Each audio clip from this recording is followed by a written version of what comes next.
बस अब और नहीं चल सकते। 12 घंटे हो गए भूखे पेट लगातार चलते हुए। सिर्फ 12 घंटे ही हुए ना, कोई भी आराम नहीं करेगा। सब चुपचाप चलो। नहीं साहब, अब अगर हम चाहें भी तो साहब हमारे पैर साथ नहीं देंगे। भगवान के लिए साहब थोड़ी देर आराम कर लेने दीजिए। जिस मजदूर के पैर उनका साथ नहीं देंगे, उनके पैरों को इस बंदूक की गोलियों से इनाम दूंगा। अब चलो सब। संभाल कर चाची। रिचा खुद का ख्याल रख सकती है, तुम्हें इसकी चिंता करने की जरूरत नहीं है, समझे?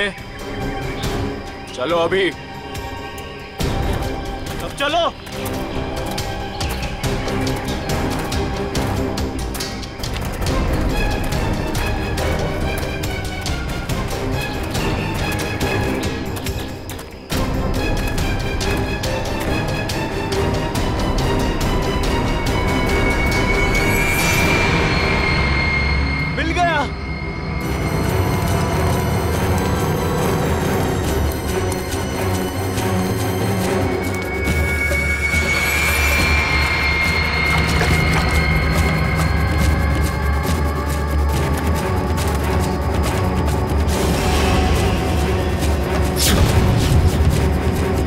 सबने मेरी बहुत मदद की, अब तैयार हो जाओ अपने इनाम के लिए।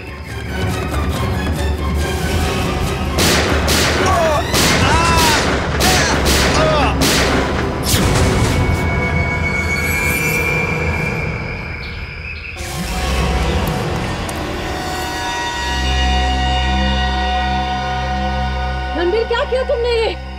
इन्हें इनकी वफादारी का इनाम दे दिया मैंने। ये कैसा इनाम है रणबीर? अब तुम दोनों को तुम्हारी बेवफाई की सजा दूंगा।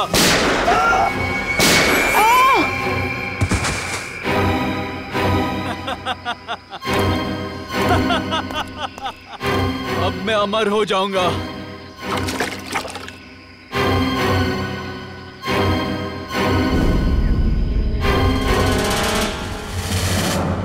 धन्यवाद दोस्तों आप सबका जो अपना कीमती वक्त निकाल कर यहाँ आए और दिल खोलकर सामान खरीद कर इस नीलामी को कामयाब बनाए। अब बारी है उस नीलामी के आखिरी पड़ाव की, आखिरी खरीद की, जिसका आप सबको बहुत बेसब्री से इंतजार था। दोस्तों, सैकड़ों साल पहले स्पेनिश और पुर्तगाली लोग भारत आए थे मसालों का व्यापार करने के लिए।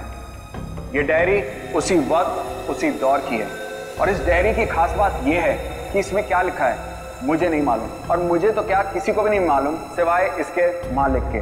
ये डायरी स्पेनिश सेलर जॉनसन वैंगलर की थी, जिसे सैकड़ों साल पहले मिस्टर राघव ने नीलामी में खरीदा था और आज उनके पोते मिस्टर सुनील इसको फिर नीलाम कर रहे हैं। मिस्टर सुनील, क्या आपको पता है इस डायरी में क्या लिखा है? जी नहीं। तो फिर ये ऐतिहासिक डायरी आप नीलाम क्यों करना चाहते हैं? इसे पढ़ क्यों नहीं लेते? मुझे कोई फर्क नहीं पड़ता कि डायरी में क्या लिखा है और क्या नहीं, मुझे बस पैसा चाहिए, सिर्फ और सिर्फ पैसा। तो नीलामी शुरू की जाए। नीलामी शुरू करते हैं 10 लाख रुपयों से। 20 लाख। 20 लाख। और कोई? 30 लाख। 30 लाख। वाह साहब। और आपसे ज्यादा कोई है 30 लाख से ज्यादा? 40 लाख। 40 लाख। 50 लाख। अरे वाह, ये हुई असली कदरदानों वाली बात। कोई और है जो 50 लाख से ज्यादा की बोली लगाएगा? 50 लाख 1, 50 लाख 2, 1 करोड़। वाह साहब, इसे कहते हैं असली कदरदान, जो लाखों की चीज करोड़ों तक पहुंचा दे। 1 करोड़ 1, 1 करोड़ 2, अरे 1 करोड़ 3। 1 करोड़ का चेक मैंने पहले ही आपके ऑफिस में जमा कर दिया है। ये डायरी अगले 1 घंटे में मेरे घर पहुंच जानी चाहिए।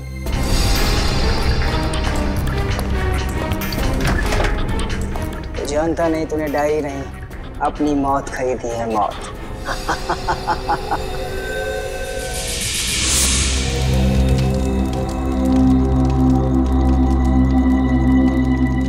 ओह नो, मेरा पानी खत्म हो गया। गाइस, तुम लोग पास पानी है क्या?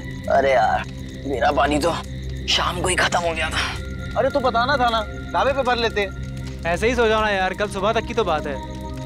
यार प्यासे रहता हूँ, मुझे डरावने सपने आते हैं। अनिकेत, ये डरावने सपने और प्यास का क्या कनेक्शन है भाई दवे? पता नहीं, पर मुझे पानी पीना है यार। तू सुधरेगा नहीं, सो जा। यार तुम लोग तीनों के तीनों कुंभकर्ण।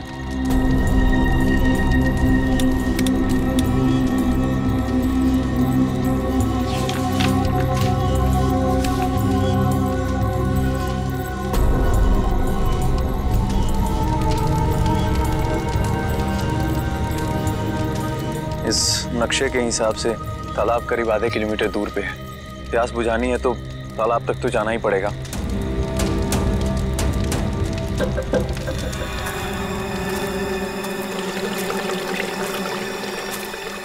ये पानी की आवाज आ रही है, लगता है तालाब कहीं आसपास में ही है। और ये नक्शा भी यही बता रहा है कि तालाब पास में है।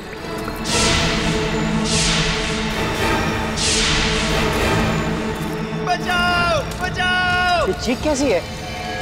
अरे ये अनिकेत कहाँ चला गया? कहीं ये उसी की चीख तो नहीं? अनिकेत! अनिकेत! अनिकेत! अनिकेत! अनिकेत!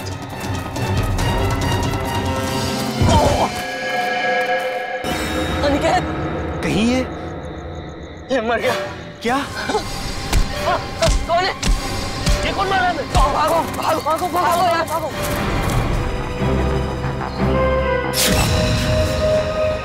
सर तो किसी भारी चीज से वार किया गया है। कैसे हुआ ये सब?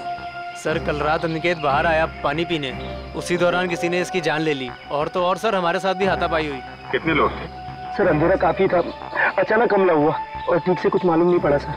सर हमारा एक साथी पूरब भी अब कल रात से नहीं मिल रहा। कल रात वो हमसे बिछड़ गया और मुझे तो डर है कि कहीं अनिकेत की तरह उन लोगों ने पूरब को भी। घबराओ नहीं, हम लोग पूरब को जल्दी ढूंढ लेंगे।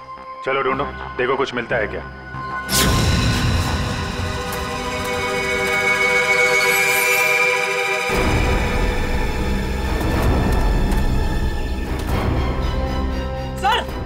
सर जल्दी आइए।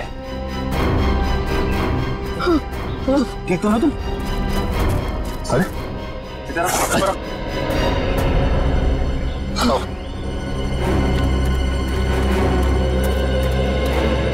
सुनिए। Yes sir. इधर आइए। पूरा तू ठीक तो है ना? आप लोग ये बताइए कि किसी पे शक है आप लोगों को? सर शायद ये उस बाइक वाले का काम है। बाइक वाला? कौन बाइक वाला? सर वही बाइक वाला जिसने कल शाम हम सबको धमकी दी थी। कल की बात याद है तुम लोगों को? ये सबसे ज्यादा पंगे करता है। ये कौन है? क्या बात है बॉस, कुछ चाहिए क्या? हाँ चाहिए, मुझे चाहिए कि तुम सब लोग सुरक्षित रहो। सुरक्षित? ये इलाका बहुत खतरनाक है, अपने अपने घर लौट जाओ, उसी में तुम सबकी भलाई है। तू हमें धमकी दे रहा है? धमकी समझो, विनती समझो या फिर चेतावनी, जो समझना है समझ लो। मेरा फर्ज था तुम्हें सचेत करना, जो मैंने कर दिया। अब अगर मौत के मुंह में जाने का इतना ही शौक है तो खुशी से जाओ। सर शायद वो 100 किलोमीटर से हमारा पीछा कर रहा था और जिस ढाबे पे हम लोग रुके थे सर वो भी वही रुका था। और उस आदमी का चेहरा नहीं याद है आप लोगों को? नहीं सर, उसने एक पल के लिए भी हमारे सामने हेलमेट नहीं उतारा। ढाबे में खाना खाते समय तो हेलमेट निकाला होगा ना? ढाबे वाले से पता करो, देखो शायद उसे कुछ याद हो। ठीक है, तुम साथ में।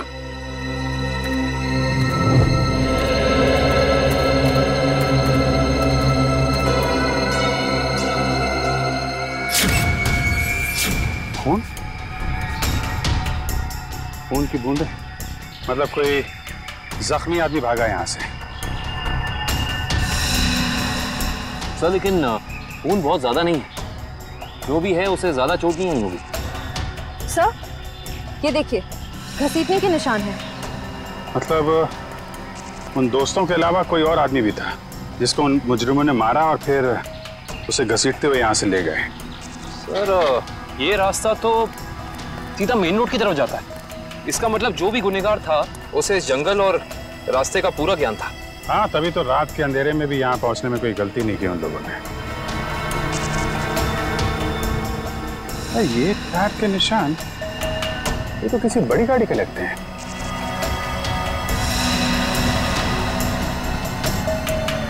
साढ़े 8 इंच। सर ये तो लेस्कॉट गाड़ी के टायर लगते हैं, क्योंकि इतने चौड़े टायर उसी गाड़ी में होते हैं। मतलब वो मुजरिम कार में बैठ के भागे, फिर वो बाइक वाला वो तो कार में बैठ के आया नहीं होगा, नहीं तो हेलमेट क्यों लगाता है। एक काम करो, आगे जो टोल नाका है वहां जाके पता करो ये लेस्कॉट गाड़ी वहां से गुजरी है क्या। जी सर। तब तक मैं यहाँ देखता हूँ कुछ और मिलता है क्या।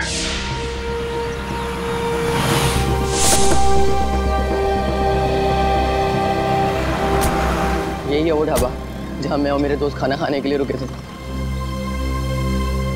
अरे आइए आइए सर जी, बैठिए। गर्मा गर्म दाल मखनी बनाई है, लगा दूं 5 प्लेट है मक्खन मार के। जी हम लोग खाने पीने नहीं आए, हम लोग सीआईडी से। सीआईडी से? क्या हुआ साहब?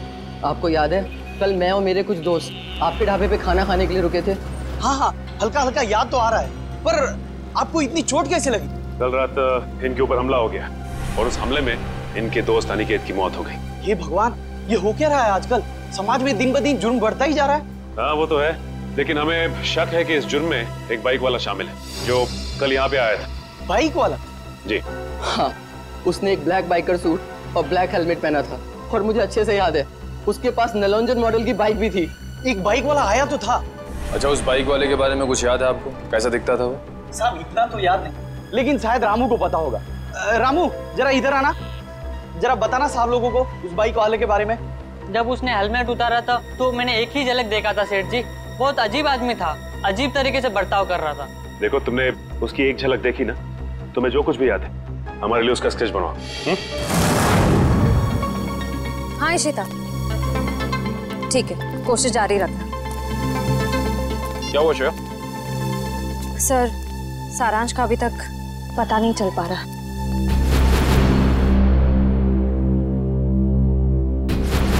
मैं सारांश जरूर मिल जाएगा। अगर वो गाड़ी इस रास्ते से गई है तो इस टोल नाके से जरूर गुजरी होगी। सही कह रहे हैं। अरे भाई साहब, यहाँ कल रात में 3 बजे के आसपास कोई लेस्कॉट गाड़ी निकली है यहाँ से? पता नहीं सर, मेरी तो दिन की शिफ्ट होती है, रात की शिफ्ट वाला शाम को आएगा। भाई साहब, ये जो सीसीटीवी कैमरा लगा है ये तो 24 घंटे ऑन रहता है ना? जी हाँ सर। इसकी फुटेज देख सकते हैं? फिर आप? हम लोग सीआईडी से। हाँ हाँ, देख सकते हैं। आइए।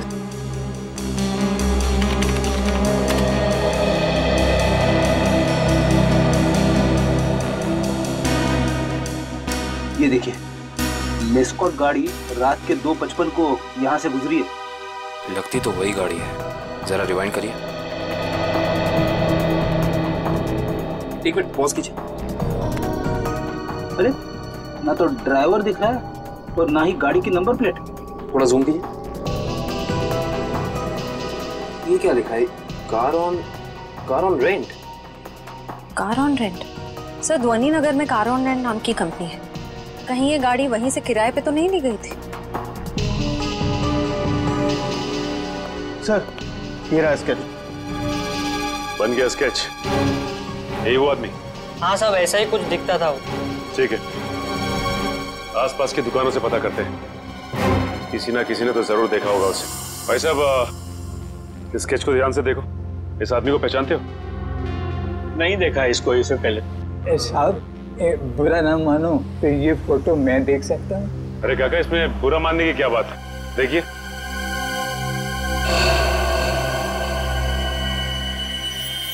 ये कैसे हो सकता है? नहीं, ये नहीं हो सकता, ये नहीं हो सकता, असंभव, असंभव। अरे काका, क्या नहीं हो सकता? क्या असंभव है? ये नहीं हो सकता, रणवीर वापस नहीं आ सकता। काका, इस आदमी का नाम रणवीर है? हाँ, मैं उसे अच्छी तरह जानता हूँ, कभी नहीं भूल सकता उसे। काका, इस आदमी के बारे में आप जो कुछ भी जानते हैं प्लीज हमें बताइए। बहुत पुरानी बात है, तकरीबन 73 साल पहले मैं जब बच्चा था तो एक रात को मैंने उसे अपने पिताजी से बातें करते हुए सुना था। मदन, मेरी बात मानो, अगर तुमने मुझे उस तालाब को ढूंढने में मदद की तो तुम्हारी जिंदगी हमेशा हमेशा के लिए बदल जाएगी। मेरी जिंदगी जैसी भी है ठीक है, आप मुझे इस सबसे दूर ही रखें तो अच्छा होगा। देखो, इस इलाके से जितनी अच्छी तरह तुम परिचित हो वैसा इस गांव में कोई नहीं है। इनकार मत करो, तुम ही मुझे मेरी मंजिल तक पहुंचा सकते हो। ये सिर्फ मेरा सपना ही नहीं, मेरा जुनून भी है। बहुत ही गलत जुनून चुना है आपने रणवीर जी। अगर आप प्रकृति के नियमों के खिलाफ जाएंगे तो प्रकृति आपको कहीं का नहीं छोड़ेगी। वो जगह शापित है, शापित, ना जाने कितने लोगों की जान ले चुकी है। भूल जाए अपने सपने को। क्या तुम भूल सकते हो अपनी बीवी को, जो इस वक्त अस्पताल में जिंदगी और मौत के बीच में झूल रही है? नहीं ना? वैसे ही मैं अपने सपने को नहीं भूल सकता। जरा सोचो, अगर वाकई उस तालाब के पानी में मौत को हराने की ताकत है तो तुम्हारी पत्नी को एक नई जिंदगी मिल सकती है। सोच क्या रहे हो मदन? हम एक दूसरे की मदद से अपने आने वाली जिंदगी को सुधार सकते हैं। तो बोलो, मंजूर है?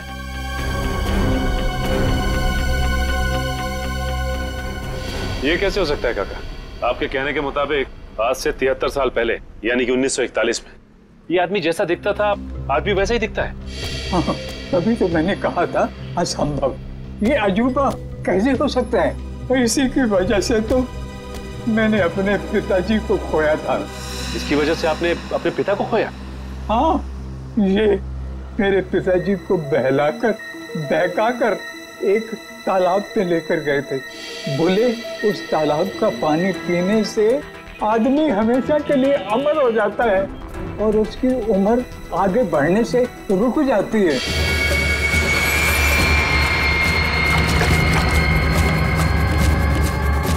ये कैसा तालाब है काका? मेरे पिताजी तो वापस नहीं आए, शायद उसे वो चमत्कारी तालाब मिल गया होगा और उसी की वजह से आज तक 73 साल पहले जैसा अभी तक वैसे का वैसा ही दिखाई दे रहा है। काका ये कैसी बातें कर रहे हैं आप?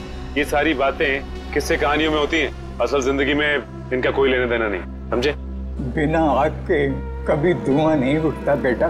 तुम भले ही ना मानो, लेकिन उस तालाब के पानी में कोई शक्ति है जो मौत को भी पराजित कर सकती है। सर पूरा जंगल छान मारा लेकिन कोई सुराग नहीं मिला। एक मिनट वो देखो, ऐसा लगता है यहाँ हाल फिलहाल में ही खुदाई हुई है। तो देखो। Yes sir.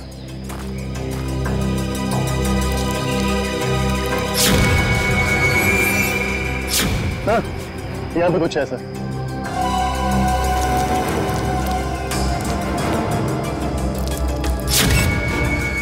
माय गॉड, ये तो सालों पुराना कंकाल लगता है।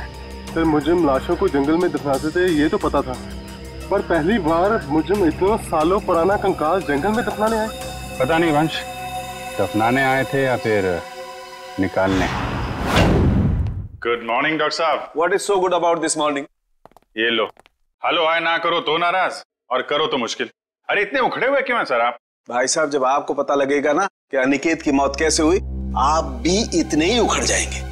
सर जरूर किसी हथौड़े या डंडे से वार किया होगा। सर इससे पहले भी हम ऐसे केस सुलझा चुके हैं। मगर निखिल, पहले के केसेस में और इस केस में फर्क है, और वो ये कि जिस हथियार से अनिकेत के सर पे वार किया गया है वो हथियार 100 साल पुराना है। क्या? 100 साल पुराना? उड़ गए होश? उखड़ गए ना? भाई साहब, अनिकेत के सर पर से मुझे लोहे और लकड़ी के छोटे छोटे टुकड़े मिले हैं और ये टुकड़े 100 साल से भी ज्यादा पुराने हैं। लोहे और लकड़ी के टुकड़े? मतलब हथियार कोई ऐसी चीज है जिसमें लोहा भी है और लकड़ी भी? हाँ, आइए मैं दिखाती हूँ।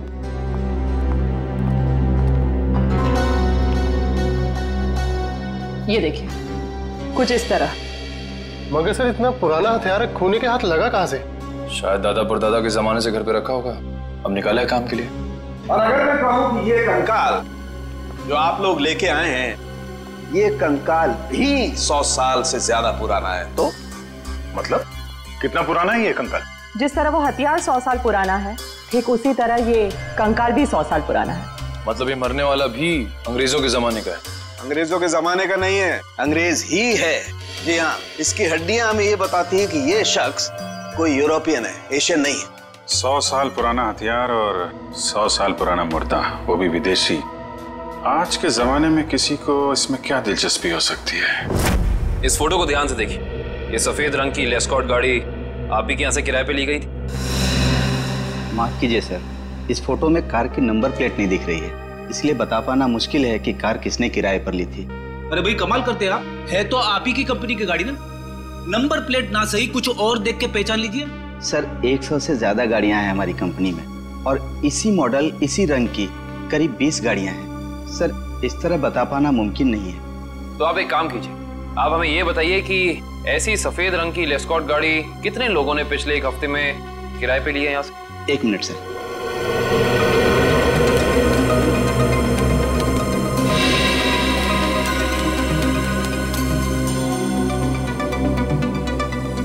सर कुल मिलाकर 7 लोग हैं जिन्होंने पिछले हफ्ते सफेद रंग की लेस्कॉट कार किराए पर ली थी। गुड। अब हमें इन 7 की पूरी जानकारी चाहिए। ठीक है सर। देखते हैं क्या पता चलता है।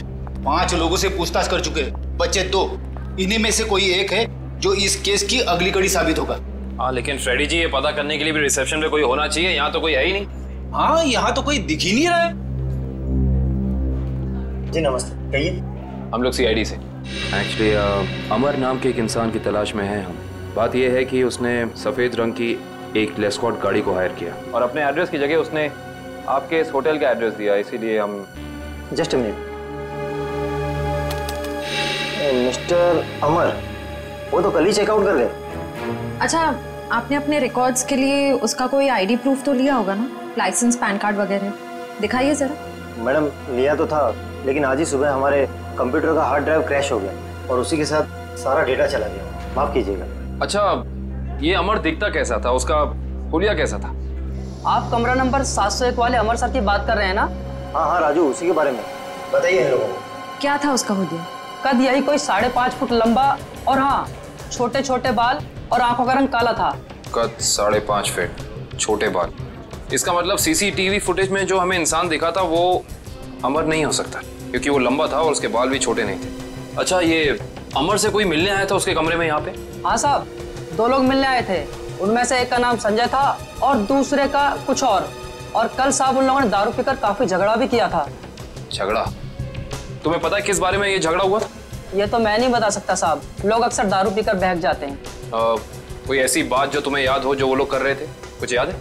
हाँ साहब, कुछ अजीब चीजों के नाम ले रहे थे, जैसे फावड़ा, कुल्हाड़ी, कुदाल। मतलब ऐसा सामान जो जमीन की खुदाई में काम आता है। चलो, इससे ये तो पता चल गया कि जंगल में वो जमीन खोदी किसने थी। जिस तरीके के औजारों की बात वो वेटर कर रहा था, उससे तो यही लगता है कि ये संजय एक आर्कियोलॉजिस्ट है। संजय आर्कियोलॉजिस्ट जो अमर के साथ वहां गड़े हुए मुर्दे उखाड़ने गया था। जरूर कुछ न कुछ खास बात है उस पुरानी लाश में, वरना कोई इतने सालों बाद सोते हुए मुर्दे को क्यों जगाएगा? और शायद अनिकेत ने उन्हें ये खुदाई करते देख लिया, जिसकी कीमत उसे अपनी जान देके चुकानी पड़ी। लेकिन उस बाइक वाले का क्या, जिसे उस बुढ़े आदमी ने पहचान लिया था? उसके मुताबिक तो वो तालाब का पानी पी के हमेशा के लिए अमर हो गया। फ्रेडी, इस दुनिया में कोई आदमी अमर नहीं होता। जरूर उस बुढ़े आदमी का कुछ ना कुछ हाथ है इस अपराध में। सर, इस बाइक वाले के बारे में बड़ी अजीब बात पता चली है। क्यों? ऐसी क्या अजीब बात है? ये देखिए सर, इस अखबार की तारीख 13 जून 1941, यानी कि आजादी से भी पहले। आश्चर्य सर, ये आदमी उस वक्त से वांटेड है। इसने उस वक्त भी कुछ लोगों के खून किए थे। बहू, वही आदमी? ये कैसे हो सकता है? अभिजीत, अगर ये मान के चले कि 1941 में इस आदमी की उम्र 20 साल रही होगी, तो उस हिसाब से तकरीबन आज जिसकी उम्र 90 साल से ज्यादा हो, 90 साल का कोई आदमी इतना जवान कैसे दिख सकता है? हाँ पंकज, ओके ठीक है सर। संजय के घर का पता चल गया, खातीपुरा में रहता है वो। खातीपुरा?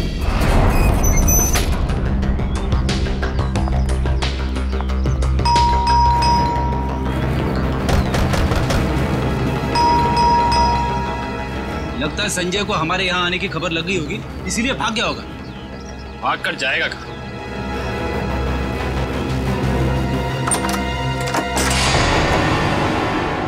अच्छी तरह से तलाशी लो इस घर की, कुछ ना कुछ तो जरूर मिलेगा।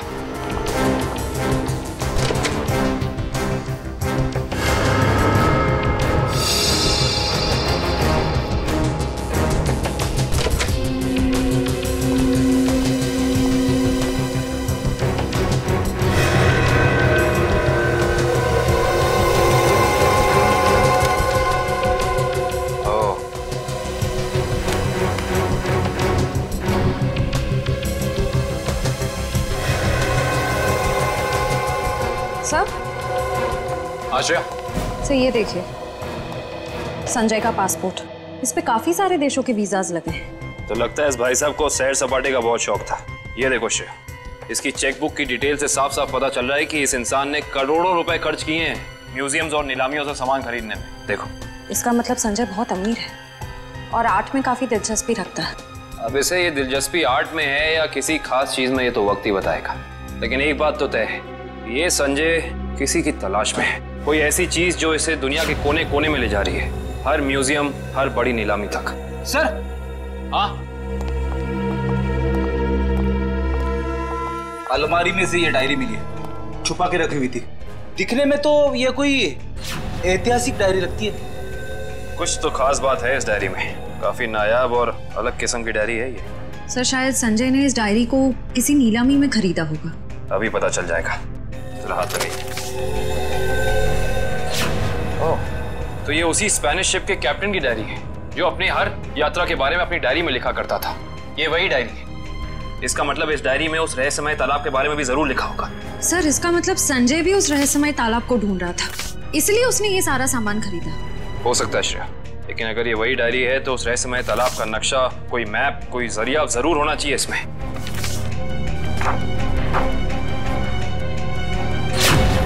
कमाल है, इस डायरी में तो ऐसा कुछ भी नहीं है, कोई नक्शा, कोई जरिया, कोई रास्ता, कुछ नहीं। लेकिन इससे एक बात तो तय हो गई कि इस रहस्यमय तालाब को ढूंढने में दोनों अमर और संजय साथ मिलकर काम कर रहे थे। इसका मतलब हमें इस कमरे में कुछ ना कुछ जरूर मिलेगा। छानबीन करो।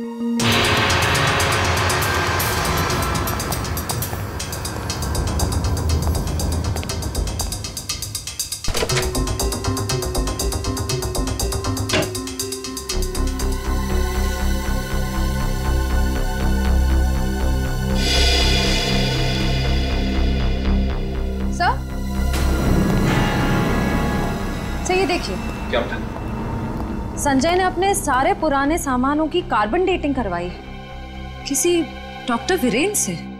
Carbon dating? इसका मतलब तो साफ है कि संजय अपने हर सामान के बारे में पता करना चाहता था कि वो असल में कितना पुराना है। ओ, तो ये है डॉक्टर वीरेन, और इस फोटो से तो साफ साफ पता चलता है कि ये कॉलेज में संजय का प्रोफेसर था। ओह, तो फिर इस वीरेन का भी हाथ हो सकता है अमर के साथ साथ संजय की मदद करने में। डॉक्टर वीरेन। इस वक्त कौन आ गया?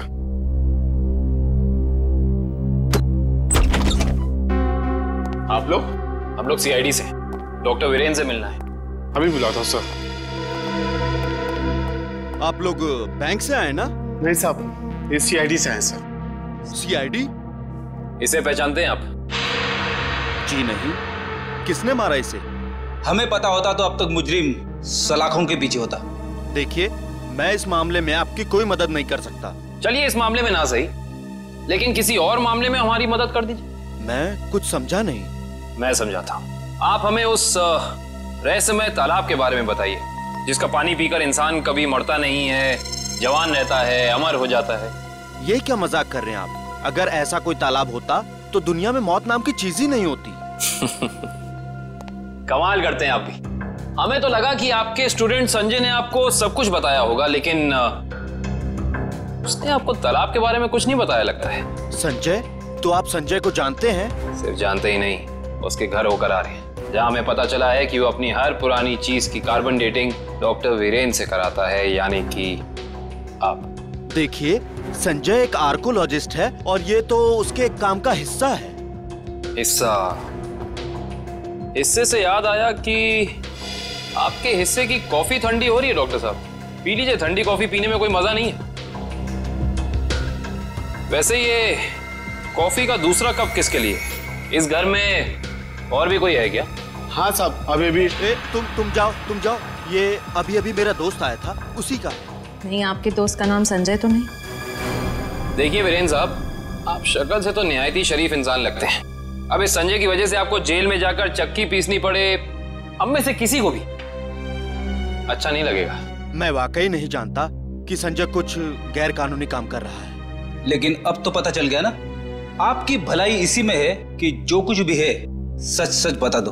देखिए, संजय को कुछ पोर्तुगली एक्सप्लोरर का सामान मिला था, उसमें लैटिन भाषा में कुछ लिखा हुआ था। उसका मतलब जानने के लिए वो मेरे पास आया था। इसका मतलब वो मुर्दा उसी पुर्तगाली एक्सप्लोरर का होगा और उसी के सामान की तलाश में संजय जंगल में गया था। क्या लिखा था लैटिन भाषा में? उसमें एक गुफा का नाम लिखा था, सिनारी गुफा। शिनारी गुफा। अरे बाप रे, अरे बाप रे बाप, पूरी बॉडी बच रही है। यहाँ पे आके मैंने अपनी बहादुरी तो दिखा दी, अब बता भी देता हूँ कुछ नहीं है यहाँ पे। चलिए वापस चलते। अरे रुकिए रुकिए रुकिए फ्रेडी जी, इतनी बहादुरी दिखाई है तो थोड़ी और दिखा दीजिए। सर। हाँ सर। ये देखिए, अजीब निशान बने हुए हैं। अरे यहाँ पे भी है। हर दीवार पे। कहीं ये निशान उसी पुर्तगाली एक्सप्लोरर तो नहीं बनाए? ये निशान हमें उस तालाब तक पहुंचने का रास्ता दिखा रहे हैं शायद। अंदर चल के देखते हैं।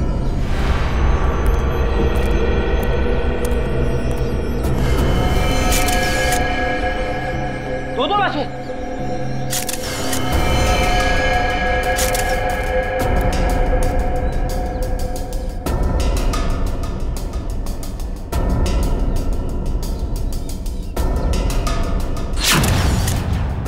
ये तो संजय। और सर, हो ना हो ये जरूर अमर की लाश है। ये देखिए, होटल के वेटर ने हमें जो हुलिया दिया था, ये हूबहू वैसा ही है। लगता है ये दोनों यहाँ पे उस तालाब की तलाश में आए थे जिंदगी को अमर बनाने, और बदले में मिली मौत।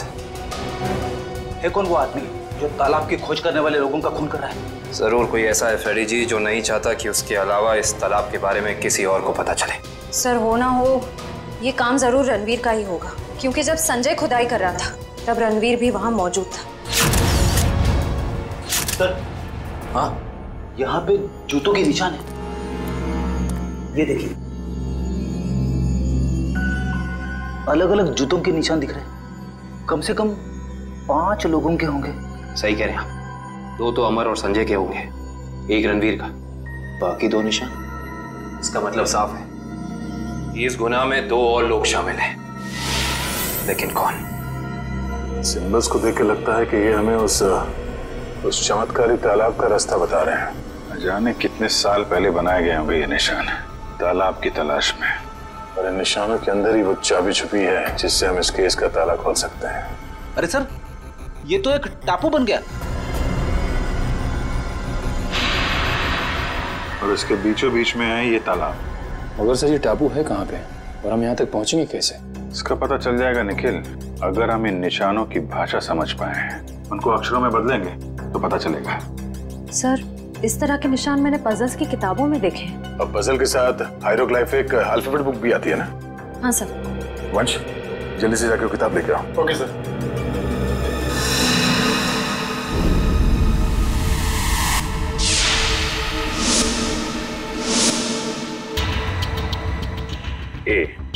इस किताब में जो अक्षर दिए गए हैं उसके हिसाब से तो ये बन रहा है ANDAVIA,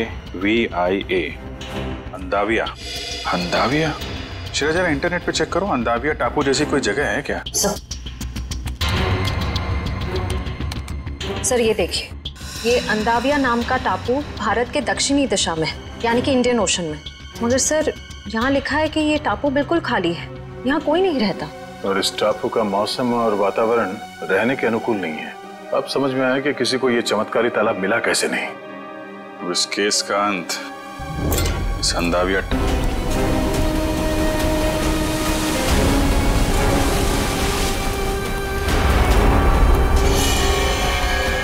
वहां पे देखो, वहां पे कुछ है। तो लगता है किसी ने आग जला के कैंप फायर किया है। वही लोग होंगे जो तालाब की तलाश में यहाँ पे आए थे।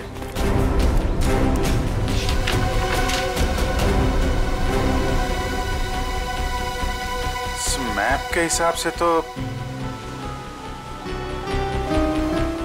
उत्तर दिशा में करीब 7 किलोमीटर अंदर है वो तालाब। एक काम करते हैं, यहाँ से सब लोग अलग अलग हो जाते हैं। किसी को कुछ भी मिलता है फौरन एक दूसरे को इन्फॉर्म करेंगे। ओके? Yes sir. सचिन,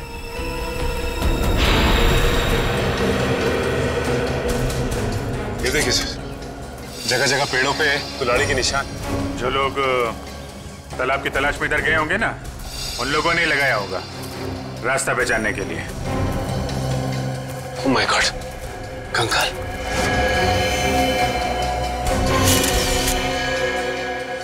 न जाने कितने साल पुराना मुर्दा है ये।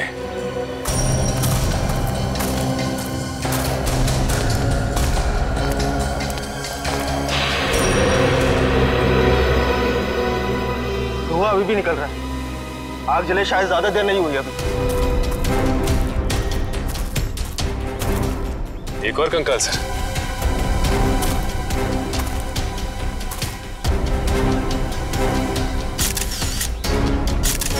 सर, जिंदगी देने वाले तालाब ने न जाने कितने लोगों की जानें ले ली है। जिंदगी तालाब नहीं ले रहा है सचिन, कोई इंसान ले रहा है जिसका कोई ना कोई राज जुड़ा है उस तालाब के साथ। और न जाने कितने कंकाल देखने को मिलेंगे। ये तो ट्रैप है, कोई आ रहा है।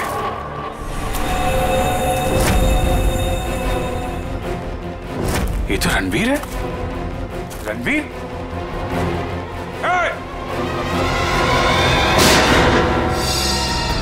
गोली चलने की आवाज इस तरफ से आई। कहीं उनको कुछ हो तो नहीं गया?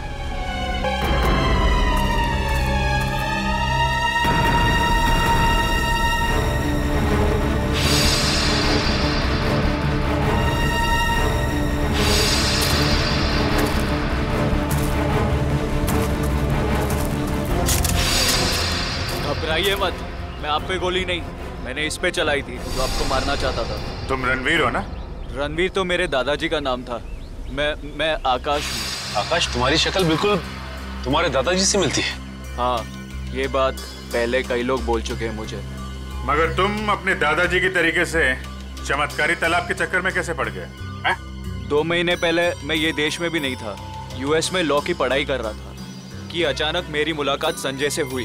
वो इस तालाब और मेरे परिवार के संबंधित कुछ जानकारी चाहता था। अच्छा, तो तुमने संजय को अपने दादाजी के बारे में बताया? हाँ, मगर मुझे कोई अंदाजा नहीं था कि ये तालाब कहाँ है। और संजय से बात करके मेरी उत्सुकता भी बढ़ गई। और इसलिए तुम इंडिया चले आए ताकि संजय पे नजर रख सको और उस तालाब तक पहुंच सको जिसके चक्कर में तुम्हारे दादाजी यहाँ आए थे। हाँ, और इस राज तक भी पहुंच सकूं कि मेरे दादाजी उस तालाब के तलाश से वापस लौटे क्यों नहीं। अच्छा, क्या संजय को वाकई लगता था कि उस तालाब में कोई चमत्कारी शक्ति? नहीं, वो चमत्कारी शक्ति के पीछे नहीं था सर, वो खजाने के पीछे था जो अंग्रेजों के जमाने से वहाँ पे दबा पड़ा है। किस खजाने की बात कर रहे थे? सालों पहले स्पेन देश से एक ट्रेजर शिप आई थी इस टापू पर तालाब की तलाश में। अच्छा, उस शिप के कप्तान की डायरी संजय के घर से मिली थी ना? हाँ, उसी डायरी से उसे खजाने के बारे में पता चला और कुछ महीनों बाद वो शिप समुंदर में डूब गई। मगर शिप में जो खजाना था वो गोताखोरों को नीचे नहीं मिला। मतलब उस शिप के किसी आदमी ने शिप डूबने से पहले उस खजाने को यहीं इस टापू में कहीं छुपा दिया है। हाँ, और संजय को उस खजाने की तलाश थी, ना कि किसी चमत्कारी पानी की। सर, आप लोग ठीक तो है ना? हाँ, हम लोग ठीक हैं। गोली की आवाज सुन के लगा कि कुछ खतरा है यहाँ पे। खतरा अभी टला नहीं है निखिल। कुछ लोग हैं यहाँ जो खजाने की तलाश में मरने मारने पे उतारू हो गए हैं। सर, तालाब तो मिल गया लेकिन ये तो सूखा हुआ है। लोगों को अमर बनाने वाला तालाब आज वही सूख गया है।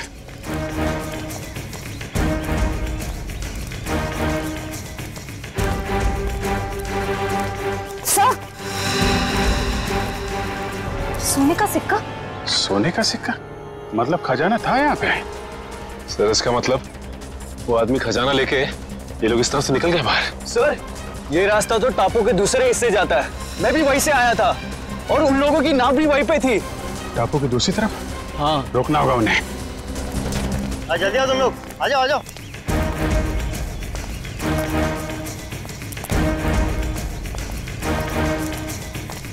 बस बस बस, खजाना यहीं रख दो, बाकी की जिम्मेदारी सीआईडी की है।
तुम हो इस खेल के खिलाड़ी।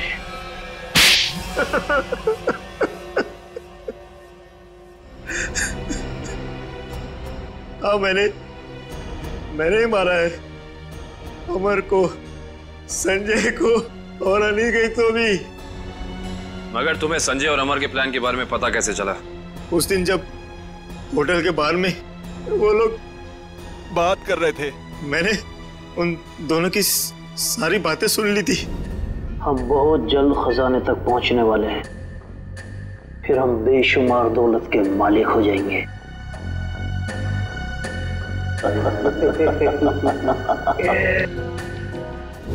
ओह, तो उन दोनों का पीछा करते करते तुम वहां जंगल तक पहुंच गए। हाँ, अमर और संजय वहां खुदाई कर रहे थे। मैं अपने आदमियों के साथ वहां पहुंच गया और अमर की खुद पिटाई की। संजय डर गया और इस बात के लिए राजी हो गया कि खजाने का पता लगाकर वो मुझे उसका 90% दे देगा। और अनिकेत ने तुम्हें यह जुर्म करते हुए देख लिया तो उसका भी खून कर दिया तुमने। हाँ, उसकी तो किस्मत ही खराब थी, बेमौत मारा गया। और जब संजय मुझे उस गुफा तक ले गया, मेरा काम खत्म हो गया। उसे जिंदा रखना मैंने जरूरी नहीं समझा। किस्मत तो तुम्हारी खराब है। जिस खजाने की लालच में तुमने इतना बड़ा गुनाह किया, उसका 1 रुपया भी खर्च नहीं कर पाओगे तुम। फांसी होगी तुम्हें।